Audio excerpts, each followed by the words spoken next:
ये सवाल अभी भी जस का तस है, लेकिन इस बीच दुनिया के सबसे महत्वपूर्ण तेल मार्ग हॉर्मुज में बारूद की गंध तेज हो गई है। 40 दिन के भीषण युद्ध के बाद अब सवाल ये नहीं कि युद्ध रुकेगा या नहीं, बल्कि सवाल ये कि समुद्र के सबसे संकरे रास्ते पर हुकूमत किसकी चलेगी। ईरान ने यहां मिसाइल और समुद्री सुरंगों का जाल बिछाया है, लेकिन अमेरिकी नौसेना ने इसे भेदने के लिए एक ऐसी रणनीति तैयार की है जो द्वितीय विश्व युद्ध के बाद की सबसे पेचीदा नेवल प्लान माना जा रहा है। आज हम डिकोड करेंगे अमेरिकी नौसेना का वो ब्लूप्रिंट जो रोबोटिक पनडुब्बियों और घातक अपाचे हेलीकॉप्टर्स के दम पर ईरान की घेराबंदी को ध्वस्त करने के लिए बनाया।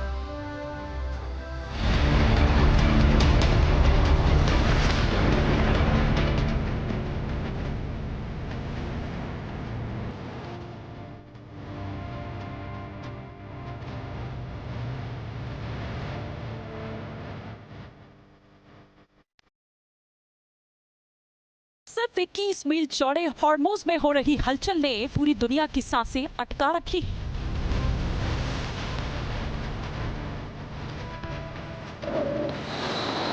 हॉर्मुज का पानी बारूदी बन चुका है। यहाँ अमेरिका और ईरान के बीच टकराव की वो बिसात बिछ चुकी है जो विश्व को महाविनाश की दहलीज तक ले जा सकती है।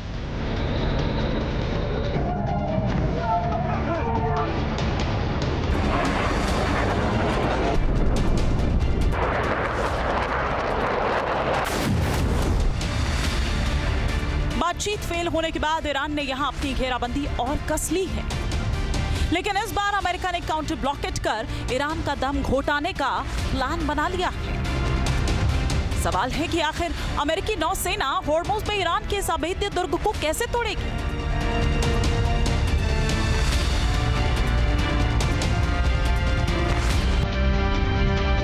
ये माना जा रहा है कि अमेरिका ने इसके लिए एक खास रणनीति बनाई है। आइए इसे स्टेप बाय स्टेप समझने की कोशिश करते हैं।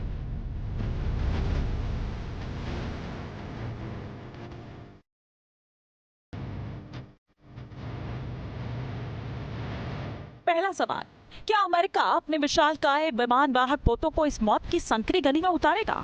जवाब है नहीं, क्योंकि अमेरिका के भारी भरकम एयरक्राफ्ट कैरियर गहरे समंदरों के लिए नहीं बने। हॉर्मुज के कम संकरे और कम गहरे पानी में वो फंस जाएंगे और ईरानी मिसाइलों की चपेट में आ सकते हैं।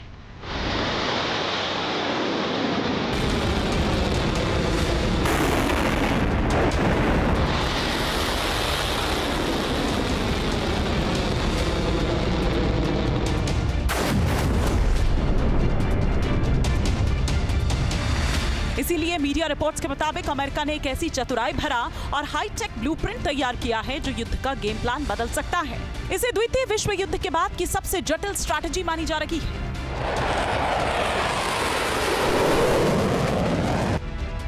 इस बार अमेरिकी नौसेना का मुकाबला ईरान की मच्छर बोट से लेकर उसके घातक समुद्री बारूदी सुरंगों से है।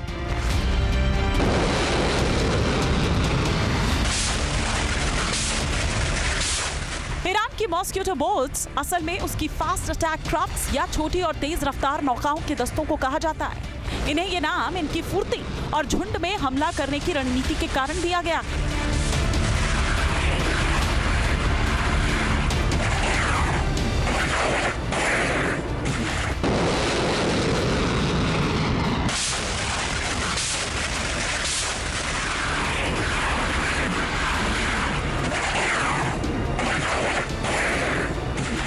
जैसे मच्छरों का झुंड एक साथ हमला करता है, वैसे ही ईरान के रेवोल्यूशनरी गार्ड्स दर्जनों छोटी नावों का इस्तेमाल एक बड़े दुश्मन जहाज को घेरने के लिए करता है। एक साथ इतने सारे लक्ष्यों पर निशाना साधने बड़े जहाजों के लिए मुश्किल हो जाता है। इसीलिए अमेरिका यहां अपने कीमती विमान वाहक युद्धपोतों को जोखिम में नहीं डालेगा।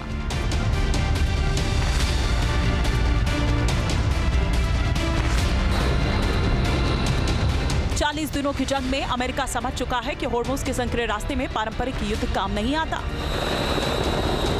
यहां ईरान मच्छर बोट्स के जरिए स्वॉर्म अटैक करता है।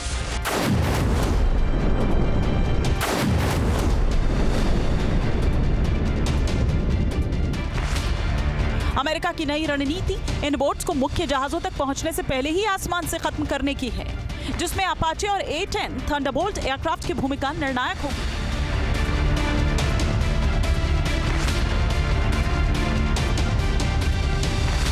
दरअसल ईरान की तेज रफ्तार मच्छर बोट्स अमेरिकी युद्धपोतों के लिए बड़ा खतरा है। अमेरिका ने इसके लिए अपाचे AH-64E गार्डियन और A-10 थंडरबोल्ट को समुद्री मोर्चे पर लगाया है। A-10 थंडरबोल्ट भयंकर गोलीबारी कर इन छोटी नावों को पल भर में लोहे के ढेर में बदल सकता है।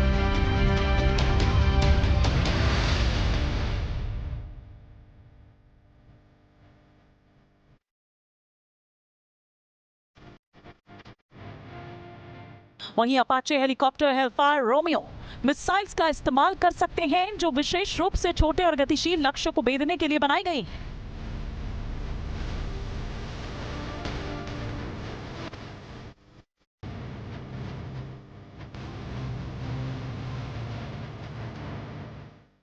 इसके अलावा ईरान के लारक और अबू मूसा जैसे द्वीपों पर मौजूद मिसाइल बंकरों को नष्ट करने के लिए अमेरिका GBU-72 जैसे बंकर बस्टर बमों का इस्तेमाल करेगा।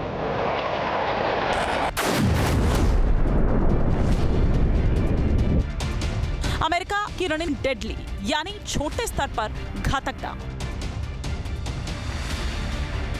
अमेरिका इसके तहत 4 से 6 आर्ले बर्ग क्लास गाइडेड मिसाइल डिस्ट्रॉयर्स का एक वुल्फ पैक तैयार कर रहा है। वुल्फ पैक एक ऐसी वॉर प्लानिंग है जिसका इस्तेमाल मुख्य रूप से द्वितीय विश्व युद्ध में जर्मन नौसेना ने किया था, जिसके तहत कई पनडुब्बियां मिलकर दुश्मन के जहाजों को घेरकर नष्ट करती थी।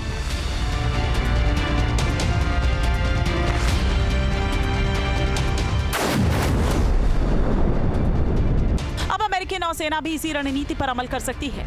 इसके तहत अमेरिकी जहाज होर्मुज के उत्तर और मध्य में तैनात होकर एक पिकेट लाइन बनाएंगे। इसके अलावा डिस्ट्रॉयर्स का एक रिजर्व बैकअप भी तैयार रहेगा, जो पलक झपकते ही ईरानी पनडुब्बियों पर कहर बरपा देगा।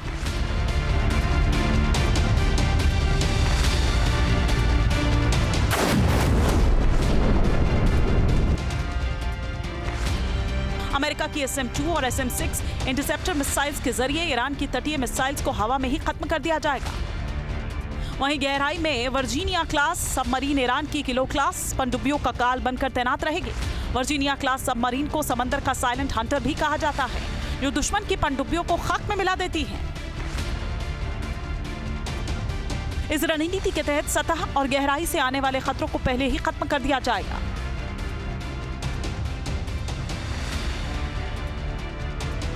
अमेरिकी नौसेना की बड़ी चुनौती ईरान की सी माइंस तकनीक का मुकाबला करना है। ईरान समुद्र में ऐसे बारूद बिछा रहा है जो जहाजों के चुंबकीय और ध्वनिक संकेतों से फट जाते हैं। अमेरिका इसके जवाब में नाइफ फिश नाम के रोबोटिक सबमरीन इस्तेमाल कर सकता है। ये एक ऑटोनॉमस अंडरवाटर व्हीकल है जो सीधे डेंजर जोन में गोता लगाकर दबे हुए बारूद की पहचान करता है। इसके साथ ही अनमैन्ड इन्फ्लुएंस स्वीप सिस्टम यानी UISS जहाजों की डमी सिग्नलिंग करेगा, जिससे ईरान के माइंस असली जहाज के आने से पहले ही फट जाएंगे और खतरा टल जाएगा। होर्मुज को खुलवाना ट्रंप के लिए नाक का सवाल बन चुका है, इसीलिए अमेरिकी नौसेना इस बार किसी भी गलती की गुंजाइश नहीं छोड़ना चाहती। अमेरिका ने ईरान की हर असिमेट्रिक चाल का सिमेट्रिक और तकनीकी जवाब तैयार कर लिया है, चाहे वो समुद्र की गहराई में छिपे बारूद हों या सतह पर तैरती सुसाइड बोट्स। अमेरिका रोबोटिक्स और एडवांस एयर पावर के दम पर होर्मुज को खुलवाने की जिद पर अड़ा है, लेकिन क्या ईरान के पास कोई ऐसा सीक्रेट वेपन है जो अमेरिका के इस हाईटेक चक्रव्यूह को तोड़ पाए? जी न्यूज़ नेशन। तो हॉर्मुज संकट के बीच कतर का बयान सामने आया। हॉर्मुज संकट से पहले सीजफायर पर ध्यान देना जरूरी है, ये कहा है कतर ने। कतर के विदेश मंत्रालय के प्रवक्ता ने कहा है कि हॉर्मुज संकट के हल पर बात करना अभी जल्दबाजी होगी, पहले सीजफायर पर ध्यान देना चाहिए। तो हॉर्मुज का भविष्य क्या होगा? क्या वाकई तनाव और ज्यादा बढ़ने जा रहा है या कहीं कोई समाधान की गुंजाइश नजर आती है?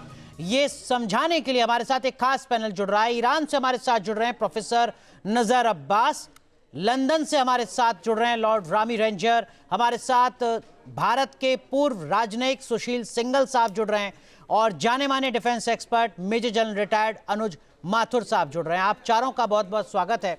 प्रोफेसर नजर अब्बास, सबसे पहले आपसे समझना चाहूंगा सर, हर किसी के जहन में यही सवाल है कि जब डोनाल्ड ट्रंप ने अब नाकेबंदी का ऐलान कर दिया है तो क्या वाकई कहीं समाधान की कोई उम्मीद नजर आती है या अब तनाव ही तनाव सिर्फ?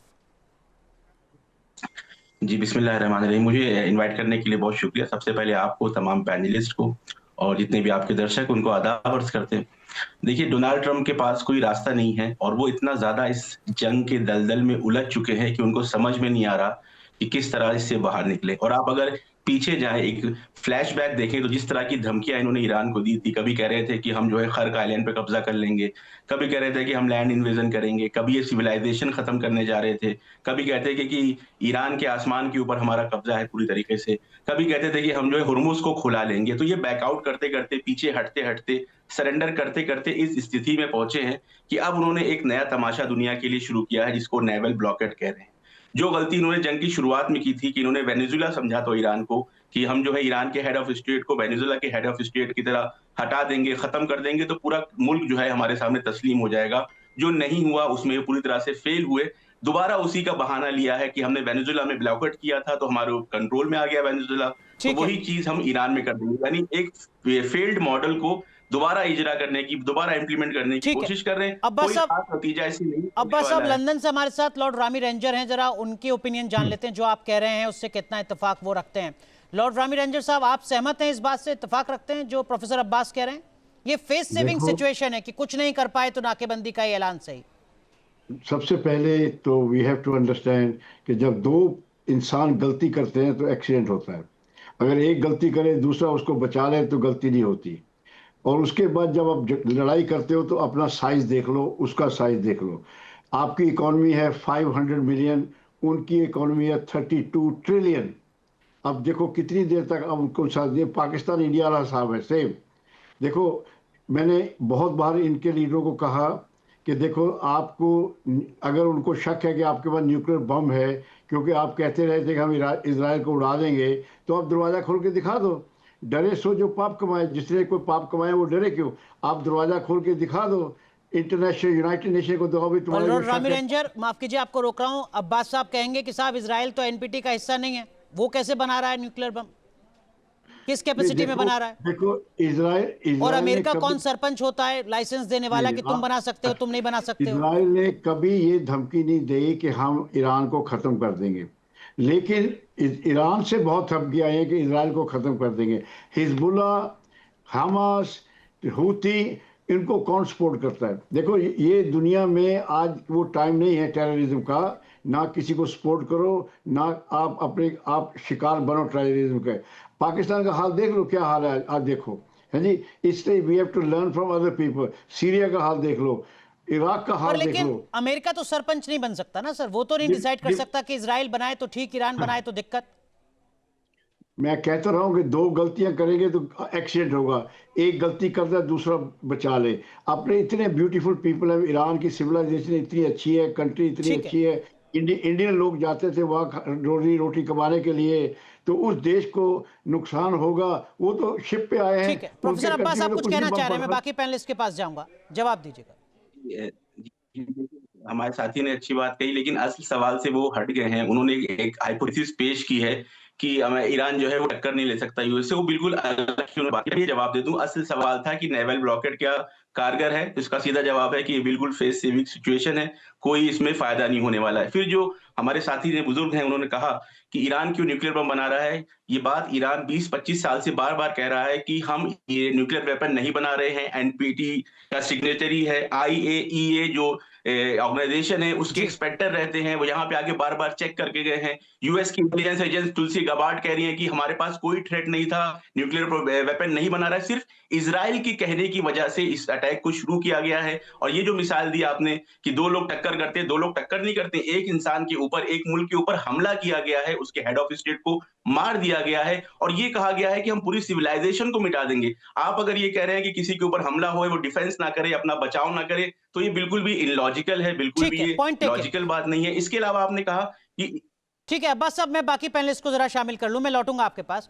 मेजर जनरल अनुज माथुर साहब हमारे साथ हैं। माथुर सर, ये क्या वाकई फेस सेविंग सिचुएशन है जो डोनाल्ड ट्रंप की है नेवल ब्लॉकेड की, और क्या इससे वाकई बहुत ज्यादा असर पड़ने जा रहा है या कुछ नहीं होगा?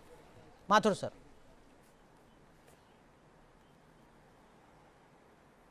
जय हिंद अनुराग। देखिए, मैं आपको एक बात बिल्कुल साफ बता रहा हूं। मैं जो ये जो लॉर्ड लंदन से बोल रहे थे, मैं उनसे पूरी तरह से सहमत हूं।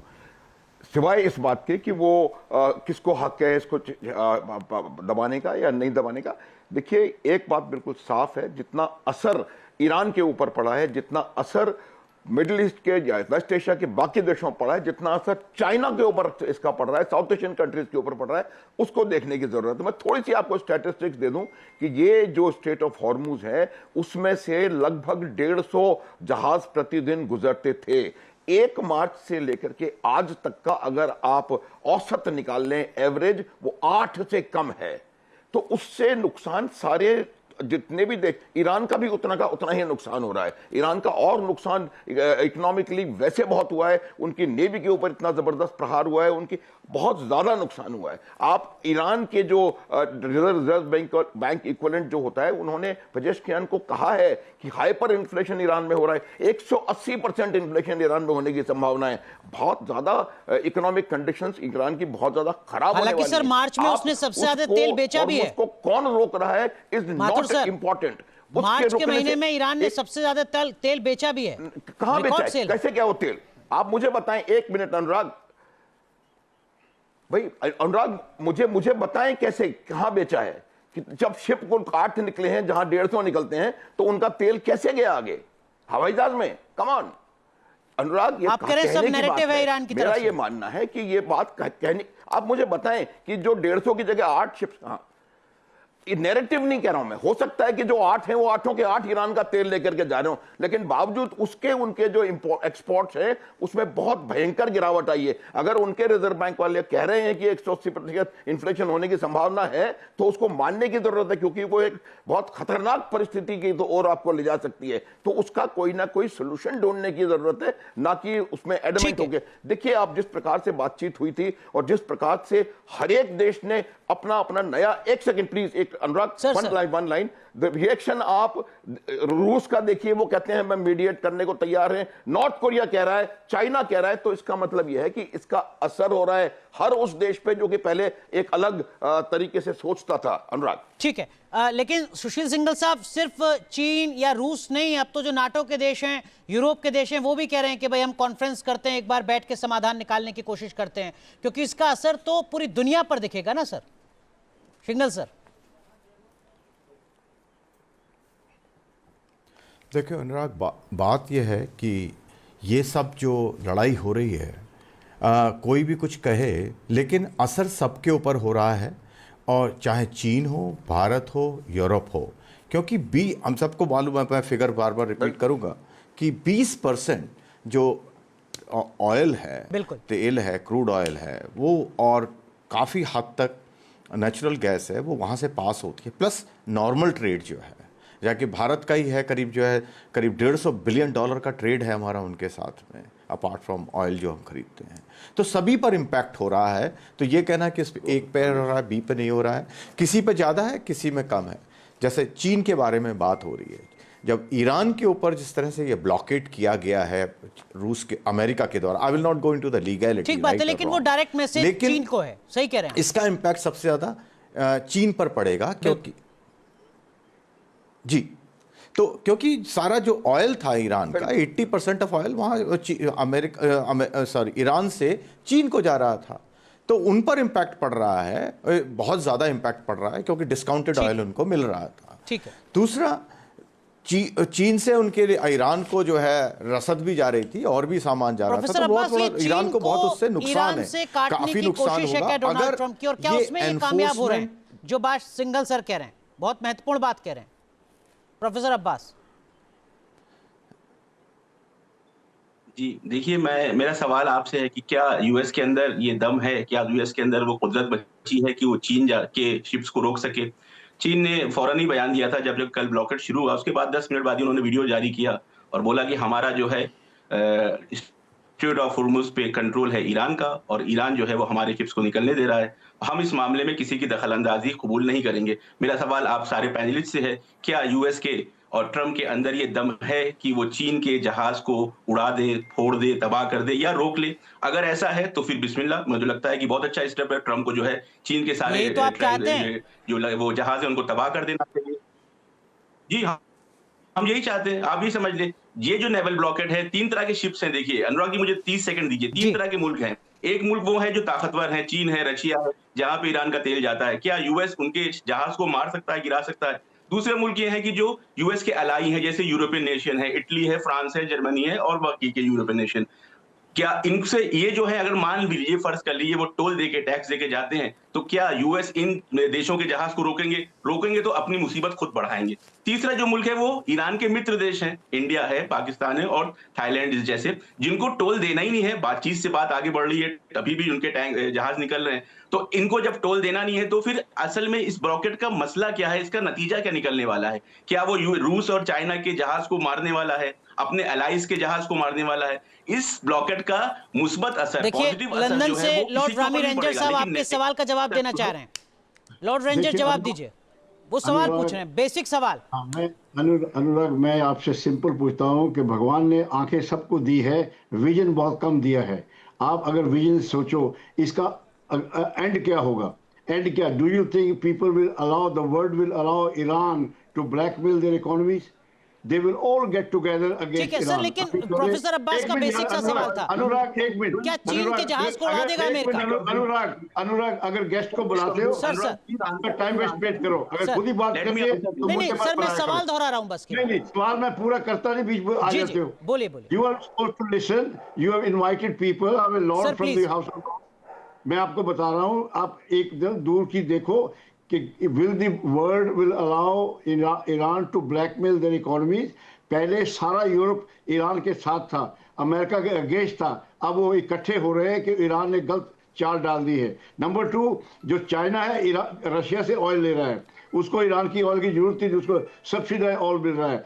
नंबर 4, अपने घर को बचाओ, अमेरिका के साथ पंगा लेके Saddam Hussein, colonel Gaddafi. Professor Abbas, आपके सवाल का जवाब मिल गया या नहीं मिला?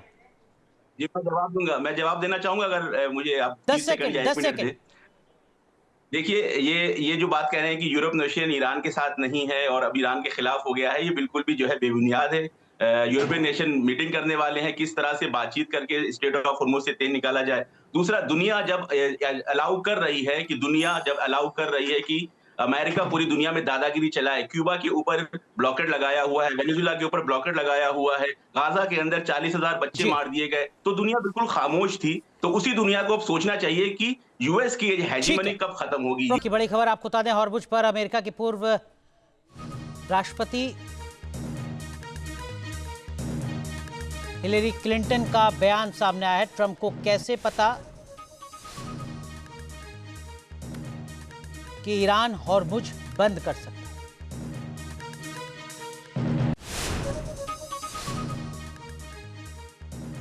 माफ कीजिए, इस बीच एक और बड़ी खबर आपको बता रहे हैं। अमेरिका से बातचीत को लेकर ईरानी सूत्रों के हवाले से खबर सामने आई है।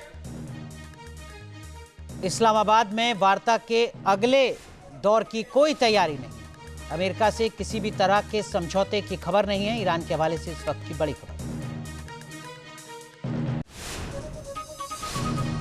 तो हॉर्मुज को लेकर तनाव चरम पर पहुंच गया है। अमेरिका ने नाकेबंदी के जरिए ईरान पर दबाव डालने की कोशिश की है, मगर आईआरजीसी ने यहां ऐसा जाल बिछाया है जो यूएस फोर्स के लिए किसी भी वक्त तबाही का सबब बन सकता है। समंदर के 33 किलोमीटर के गलियारे में ईरान ने कैसे किल बॉक्स तैयार किया है, देखिए इस रिपोर्ट में।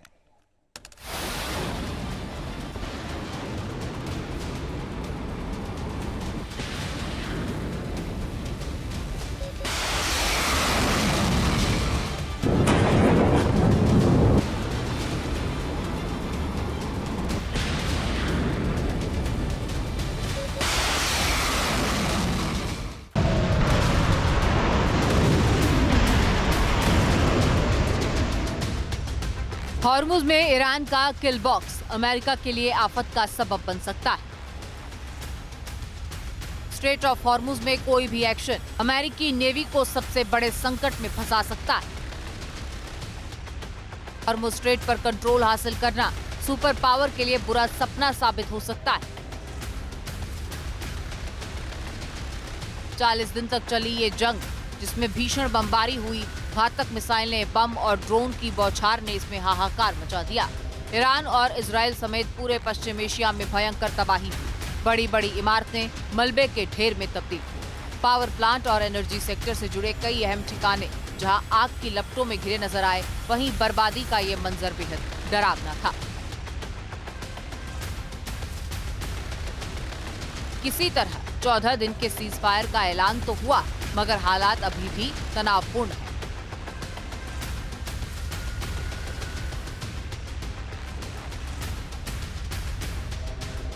युद्धविराम के दौरान अमेरिका और ईरान के बीच हॉर्मुज स्ट्रेट को लेकर घमासान छिड़ा है, जहां ट्रंप की ओर से दी गई नाकेबंदी की डेडलाइन अब खत्म हो चुकी है।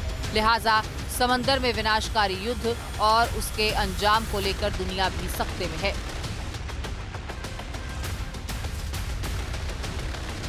हॉर्मुज पर अमेरिका हर हाल में अपनी हिस्सेदारी चाहता है, लेकिन ईरान को ये मंजूर नहीं और इसी बात को लेकर टकराव है।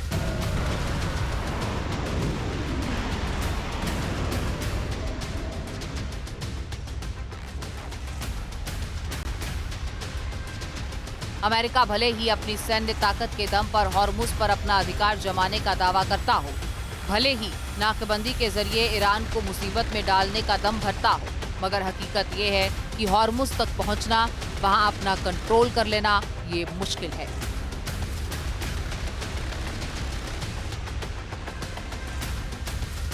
इसकी वजह है यहां का भूगोल, जिसके लिए ईरान तैयार है। IRGC ने इस समुद्री गलियारे में अपनी पोजीशन इतनी पुख्ता की है कि अमेरिका को हर कदम पर बारूदी बवंडर का सामना करना पड़ सकता है। हॉर्मुज और उसके आसपास ईरान ने ऐसा चक्रव्यूह तैयार किया है कि अमेरिका के लिए नाकेबंदी मुश्किल होगी।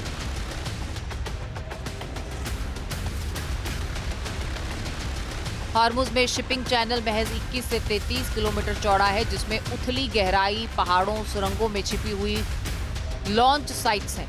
ये पूरा एरिया IRGC के कंट्रोल में है और ये इसे नेचुरल किल बॉक्स बनाता है। ऐसे में बड़े बड़े युद्धपोतों के बच पाने का चांस भी यहाँ बेहद कम होता है।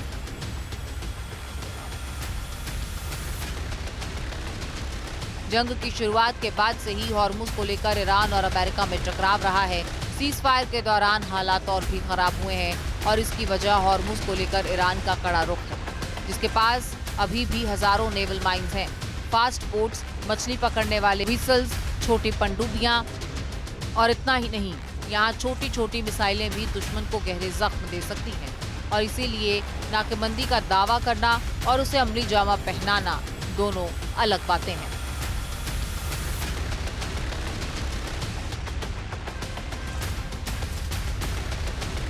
ईरान के पास anti ship missile, mobile coastal batteries, Khalij Fars जैसी सुपरसोनिक बैलिस्टिक मिसाइलें हैं।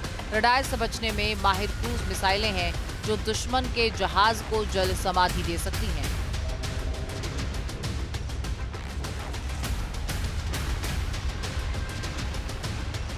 ईरानी नेवी के पास हैदर 110 जैसे हाई स्पीड बोट्स हैं जो झुंड में हमला कर सकते हैं। रॉकेट मिसाइल है, मशीन गन से लैस इन तमाम बोट्स को पकड़ना भी आसान नहीं है।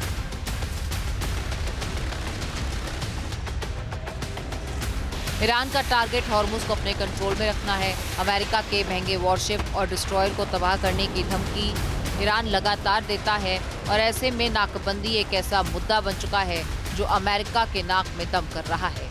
तेहरान अपनी रणनीति के साथ आगे बढ़ रहा है। अगर हॉर्मुज संकट का समाधान कूटनीति से नहीं निकला तो हालात यकीनन विस्फोटक होंगे।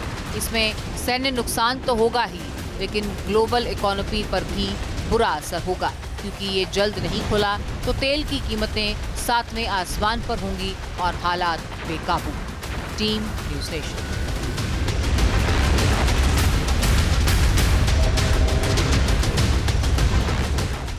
हम खास मेहमान हमारे साथ बने हुए हैं। माथुर सर, ये जो नाकेबंदी का फैसला अमेरिका की तरफ से किया गया, अगर जब तक इसका समाधान नहीं निकलता है, क्या आपको भी लगता है कि इससे ईरान को फाइनेंशियली काफी ज्यादा लॉस होगा?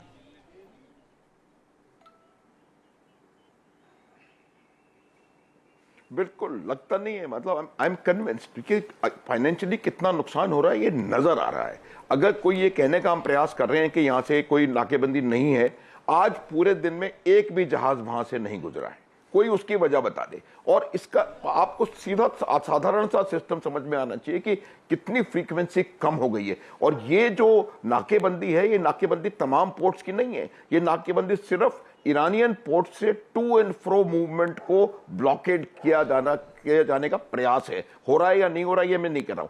अब आप देखें कि अगर इस प्रयास मात्र से अगर आपके जो ट्रैवल फ्रीक्वेंसी है वो इतनी कम हो जाएगी, मैंने आपको बताया थोड़ी देर पहले 150-160 जहाज रोज निकलते थे, पिछले 1-1.25 महीने में उसका एवरेज 8 है। सर लेकिन तो माथुर सर, पता पड़ना चाहिए कि जितने भी लोग यहाँ पर अगर निर्भर हैं, ईरान क्यों को पूरे आर्थिक पूरी नुकसान विश्व की पहुंचेगा अर्थव्यवस्था पे तो इसका ईरान के एक- पास भी तो हाँ। जवाब देने के कुछ विकल्प होंगे ना सर। ईरान भी तो रिएक्ट करेगा। हाँ वही, हाँ बिल्कुल विकल्प है, विकल्प रिएक्ट करेगा, वही मैं कह रहा हूं। क्योंकि अभी सीज फायर है, अगर ईरान फायरिंग से रिएक्ट करता है तो ईरान को दोषी माना जाएगा युद्ध विराम का उल्लंघन करने का, और उसके बाद दोबारा लड़ाई शुरू हो जाएगी। वो लड़ाई वाली परिस्थिति क्या आज ईरान एक और युद्ध को झेलने वाली परिस्थिति में है इकोनॉमिकली? मैंने आपको उनकी जो Iran economy is on the brink, Anurag, तो ये हमको समझने की जरूरत है। और जो बाकी देश जो उनके ऊपर दबाव डालेंगे, उसकी एक और मैं डेवलपमेंट आपको बताता हूं, चीन के ऊपर कैसे दबाव पड़ रहा है। आज पीटर हेगसेथ ने कल जाकर के इंडोनेशिया के रक्षा मंत्री से बात करी है और वो एक डिफेंस कोऑपरेशन बना रहे हैं। क्यों बना रहे हैं? ये मैसेज है चाइना को सीधा, उनका 80% ऑयल स्टेट ऑफ मलक्का से जा रहा है। उन्होंने कहा कि अगर आप ये यहां इसको चलने देंगे तो हम स्टेट ऑफ मलक्का को बंद करवा देंगे इंडोनेशिया और मलेशिया सिंगापुर की मदद से। आप देखिए इस प्रकार का जो सिस्टम शुरू हो जाएगा, उससे कहीं ज्यादा दबाव हर जगह पड़ रहा है। ये क्यों? आज तक कोई किसी डिफेंस कोऑपरेशन की, कोई डिफेंस डील अमेरिका और इंडोनेशिया की नहीं हुई, क्यों हो रही है? ये सब चीजें इसीलिए देखी जा रही हैं। ठीक है, असर पड़ रहा है आर्थिक। ठीक है, लेकिन सिंगल सर, कोई संदेह नहीं, अगर ईरान की घेराबंदी हो रही है तो ईरान के प्रत्यक्ष और अप्रत्यक्ष जो सहयोगी हैं, खासकर चीन, उसकी तरफ से भी कोई जवाब नहीं आएगा क्या? हो सकता है कि ईरान तो इंतजार करे अभी 8 दिन का कि जब तक संघर्ष विराम का खत्म नहीं हो जाती मियाद, तब तक मैं शांत रहता हूं। चीन की तरफ से कोई जवाब नहीं आएगा? सीधा सबसे ज्यादा असर तो उसी पर पड़ेगा सर,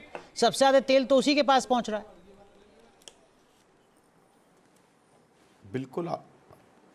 बिल्कुल आप सही कह रहे हैं, सीधा सीधा चीन के ऊपर इसका असर पड़ रहा है।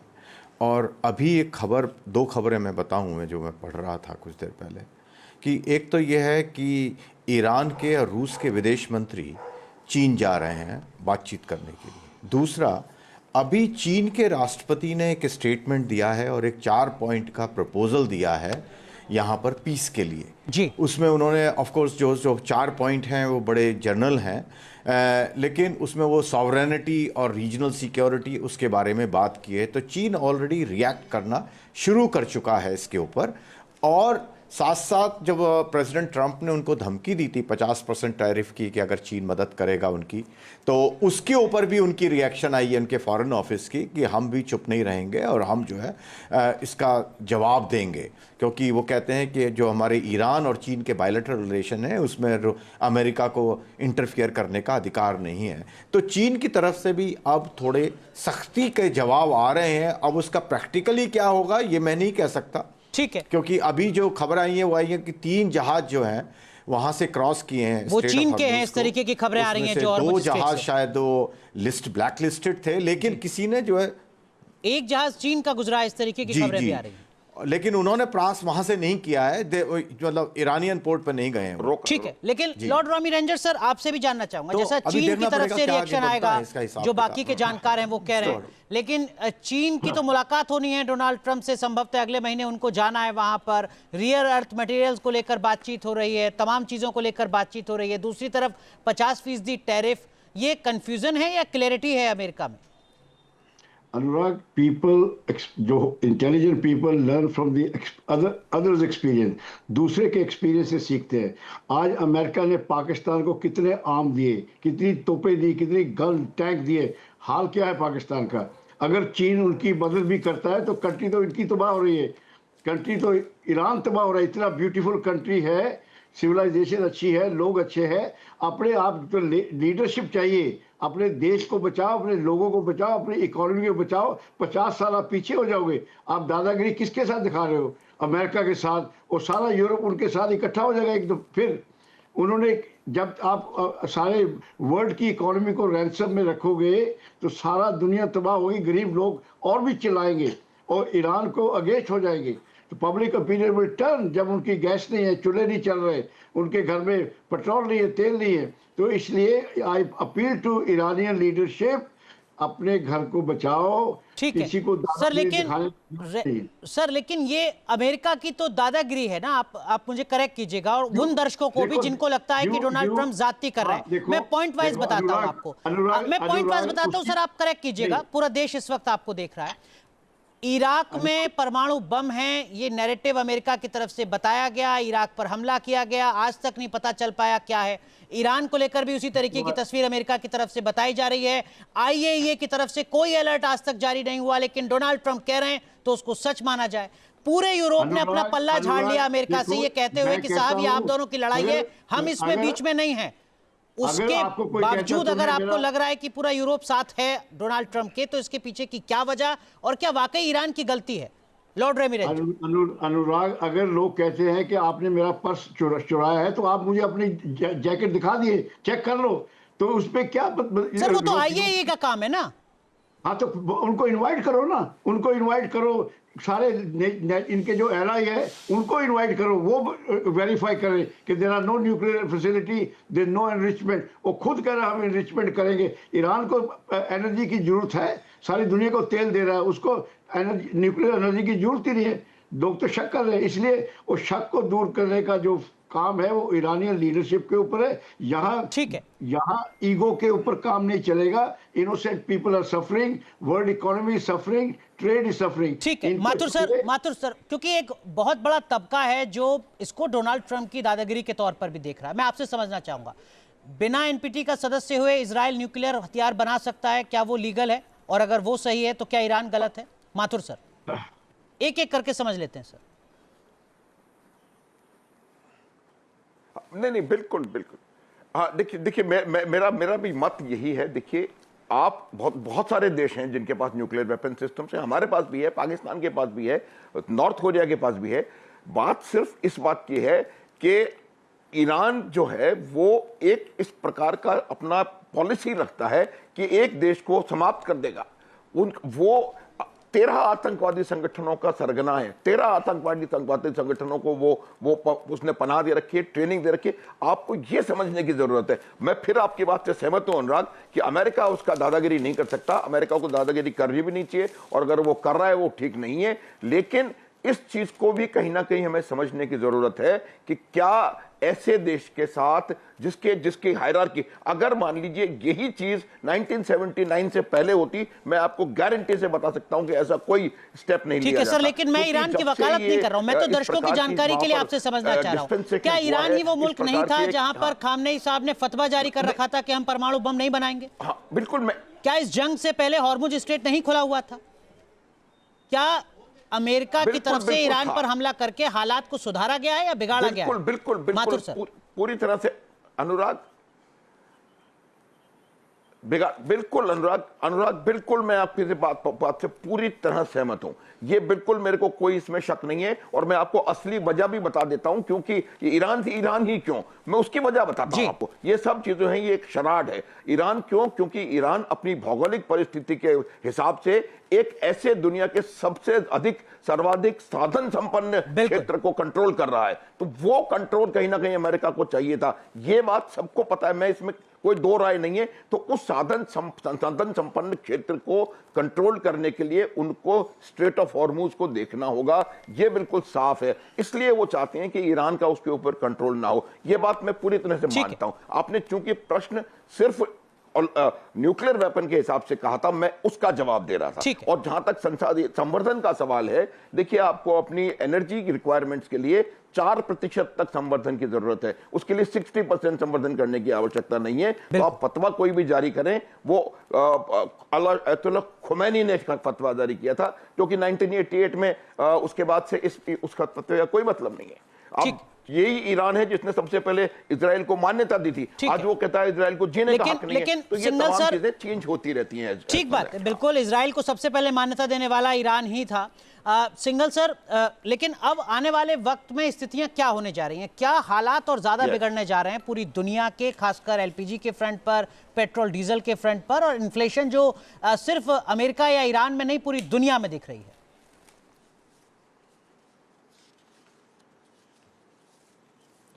देखिए अनुराग, बात यह है कि अगर ये लड़ाई और यह झगड़ा जो भी है, जो भी इसको आप नाम देना चाहें, अगर थोड़ा 1 महीना और चलता है, जिसकी काफ़ी हद तक संभावना है, क्योंकि बातचीत के जो रास्ते हैं वो थोड़े सा भी संकरे होते जा रहे हैं, तो उसका जो असर पड़ेगा, ऑलरेडी पड़ रहा है।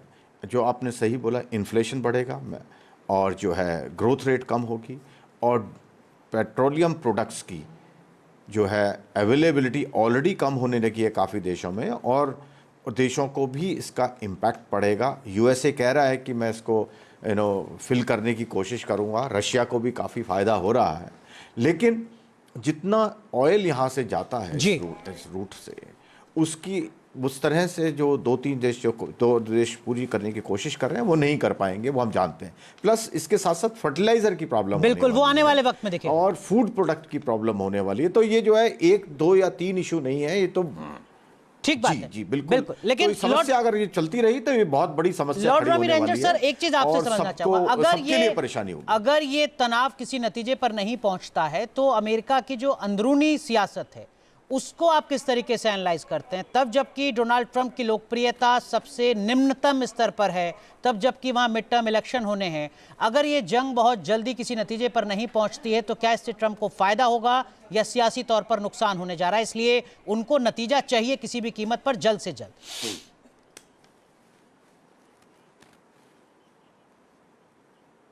सर, आपको अनम्यूट करना होगा खुद को।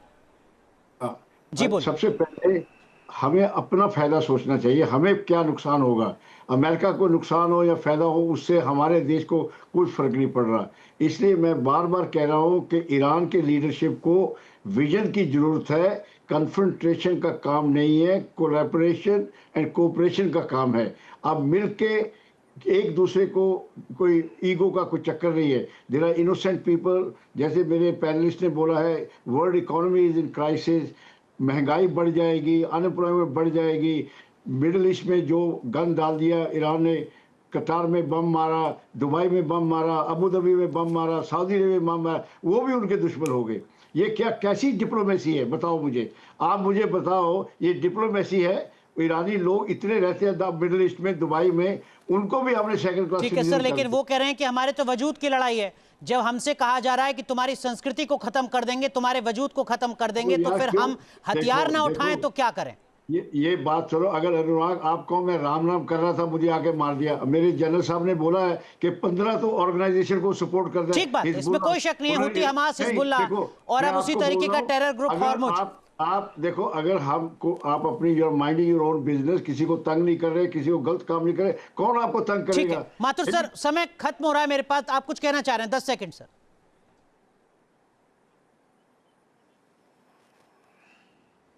हाँ, बस मैं यही आपको बताना चाह रहा था कि ईरान की लोगों को समझ, जिस प्रकार के इकोनॉमिक आर्थिक कुप्रबंधन से ईरान गुजरा है। आज आप देखिए, जो 42,000 रियाल में $1 आता था दिसंबर के महीने में, आज 15 लाख, 13.5 लाख रियाल का $1 है। किस प्रकार की इकोनॉमिक कंडीशन उसके ये ईरान की आवाम को भी तय करना होगा। सर माफ कीजिए, वक्त पूरी तरीके से खत्म हो चुका है।